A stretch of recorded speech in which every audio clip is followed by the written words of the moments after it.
If you are new, we always just show by being transparent. And yesterday, I mean, it's fortunate for me. I my fingers when I got off the show, they would not let me. They were shaking. My hand was. I couldn't even push confirm on Chicago Sky, and I saved myself some money. So I know I left that on the show, but I didn't push confirm. I ended up 3-0 yesterday. I had the over in the Mystics game. I had Airy over 4.5 assists, and I had under 165 in the Storm game. So all three were pretty good. And we'll see if we can do that again here today. Vino, good to be back with you. How was everything for you yesterday? How you feeling today?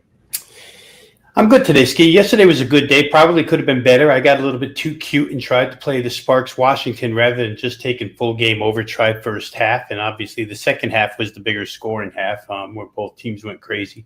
9-point second quarter out of the Mystics in that particular game, but the rest were winners. The Liberty Fever once again, third game played, third easy over between those two teams. Really doesn't matter who's on the floor, but I think it's important to note that Jonquel Jones, 22 and a half minutes, 18 and 9. She almost had a double-double first game back. So look out for New York. Hit 14 threes yesterday. They can all shoot. And when you have them all out there, they're a tough team.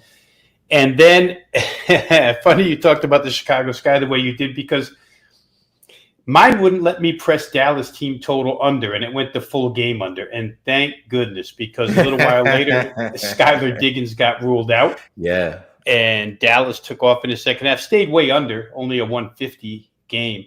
But Dallas's team total did get over. So I got a winner there. And, of course, the best bet for the show yesterday was Mystics' first quarter.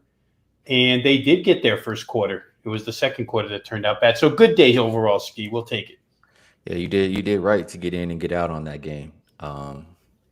So good stuff there. Today, we only have one game to talk about here. And it's my bad because I didn't even make a banner for it. But yeah, we'll just get into it. First off, I'll fix it as we go. It's the Atlanta Dream heading into Phoenix to take on the Mercury. And this one opened up -6.5. We now see -7.5. And the total looks like it opened 160.5. Mostly see 163.5. So boom, there we go right there. Injury report for the Mercury. I see Kalani Brown is listed as probable. Makani is out, starting point guard there. And then for the Dream, they're still without Ryan Howard.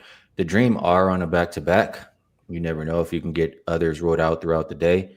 But as of right now, that is the injury report. I would think, they're not too exhausted coming off of All-Star break, but going into All-Star, they did play, I think, 3 straight road games, come out and play last night, have to travel again here to Phoenix. Still not an ideal spot for the Dream. For the Mercury, finally getting a little bit more depth, getting healthier. Satu looks like she'll be back. Kalia Copper will be back. Just really missing that guard position there. So I can't help but think, Vino. I mean, Mercury are the well-rested team.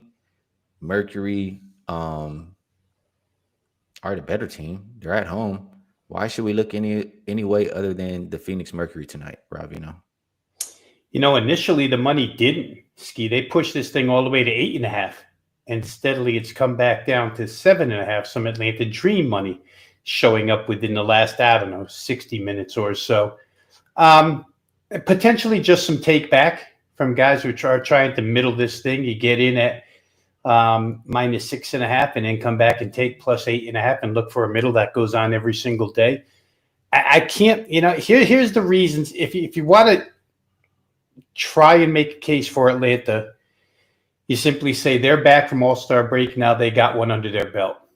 Unfortunately for them, it's a travel situation, right? Back-to-back with travel. Not that Las Vegas to Phoenix is anything difficult, but it's still back-to-back with travel for the Dream. And if you want to look at the negative side of Phoenix, first game in 7 days and first game in 16 days for Satu and Kalia Copper. Also, I think Lexi Held is back for that. They've got everybody back now. And they added Dewana Bonner in the process, who actually looks like she realized now that you get paid to play and not complain. She had a great game her last game out. So Phoenix is extremely deep. I look at the guard play for Atlanta, Skee, and they were taxed last night minutes-wise in a blowout situation. Jordan Canada, 36 and a half minutes, and Alicia Gray, 35, almost 36 minutes. That's a lot of minutes for the backcourt who's going to have to chase a very fast Phoenix team, number 2 in pace in the league, right? And it's good to have a home team with pace catching a team back-to-back with travel. You want to just run and hopefully gas them in the second half. I don't see any real reason to play against Phoenix in this particular game. Atlanta's defensive numbers are questionable. I mean, if you look at overall numbers in this league, you'll find that the Dream are number 6 in defensive rating, pretty good. Number 4 in points allowed, pretty good. But when you dig through the 23 games that they played, you'll find that 4 times they held teams to 55, 58, 56, and 49. So their numbers are kind of skewed by 4, abnormal defensive efforts. The other 19 games, 15 times they've allowed 80 plus, including last night. They gave up 87. We know Phoenix, when healthy, can score.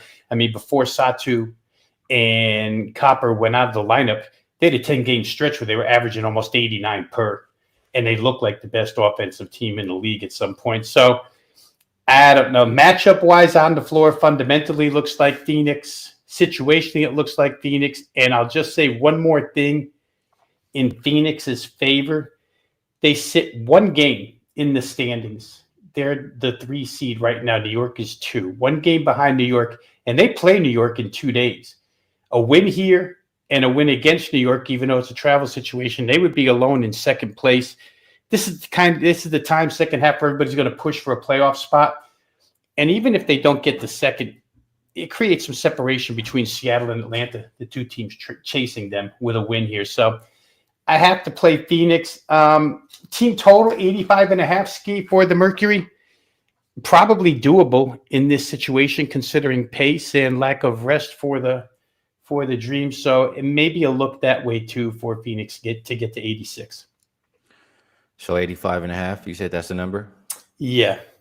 I mean, I do think Phoenix should be able to score here tonight. I do think they'll play up-tempo as well. I'm not mad at that team total. I mean, I'm kind of in agreement with the total going up in this game. Only thing for me is, do we have to worry about the Dream maybe dying in the second half? But odds makers maybe see it a little bit different. The first half is only 80, and the full game is 163.5 or 164 now. So shaded a little bit more towards points in the second half, as far as what odds makers think. But it's Phoenix or over for me. To Casey in the chat, says haircut got Skee looking like Ronald. Then there's no way. We need a side by side so I can understand that comment, because Casey just want to throw some kind of jab. You know how it goes. You guys haven't seen me since I got my haircut, I don't think, though. Actually, no, you saw me yesterday. I got a haircut last Tuesday. But anyway, Mercury or over. Mark likes the Mercury. And he also says, I think this is some kind of like alternate parlay for them to win, and over 154.5 and minus 115. So he's taking them a couple different ways there. Prop wise, it was nothing I really loved tonight. I'll say it does look like size advantage as far as ATL maybe grabbing rebounds. Maybe I'll look towards Bree Jones rebounds. But other than that, maybe actually you get Satu back, you get Kalia Copper back. I mean, Alyssa Thomas not going to have to do so much scoring anymore. Maybe we look towards either her points prop under, or we look towards her assist prop over because she has more help. Those are ways I would think to look at for props. Anything for you in that regard, Veno? I know you're not prop heavy.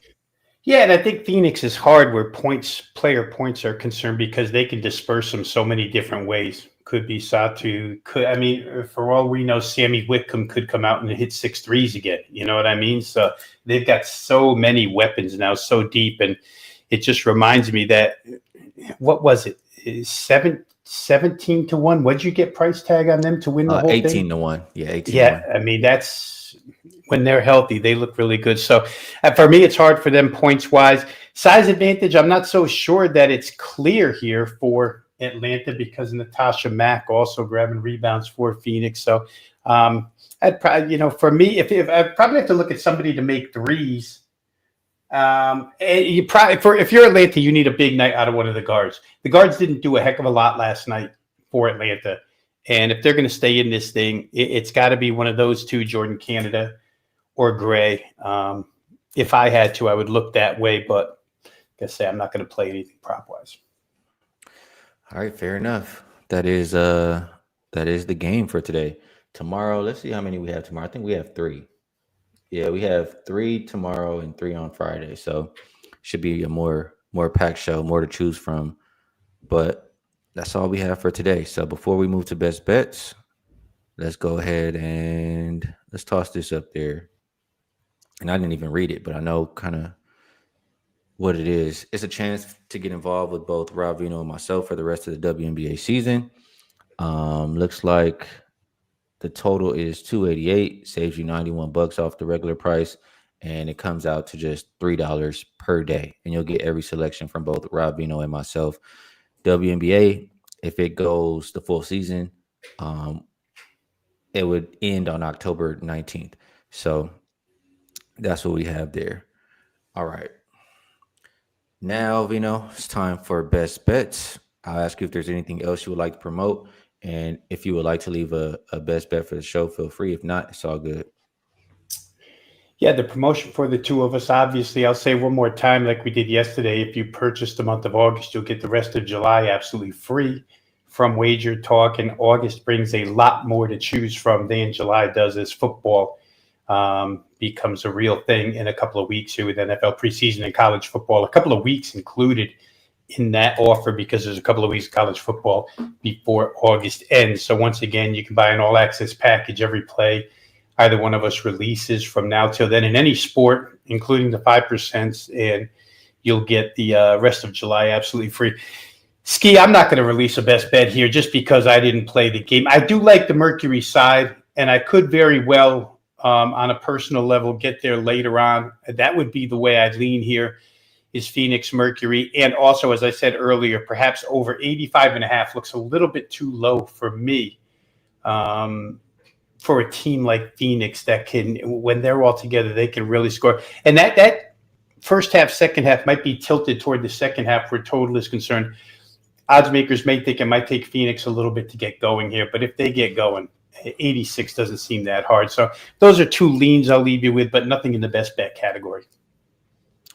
All right. Well, for myself, I'm gonna go ahead and give it to you guys because yesterday was kind of dirty. I felt pretty bad because I talked about the Sky and I didn't end up getting there, and I did feel bad for anybody who took the Sky. So today we are taking the Mercury. I still think 7.5 is solid. I think it's a double digit win. So Mercury, somebody in the chat is asking first half or full game for them. I would go full game personally. And also, you never know. You could get somebody ruled out for Atlanta throughout the day. So that will be my best bet for the show.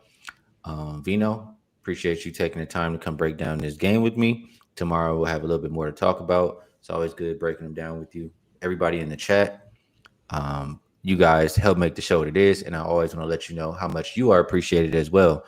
Everybody else out there, Twitch, X, YouTube Shorts, YouTube, Kick, Spotify, Apple. It's a lot of different ways to listen to the show, and we appreciate everybody who's tuning in. So tomorrow we'll be back to talk about the 3 games at 10:30 a.m. Pacific Standard Time, and we will catch you all then.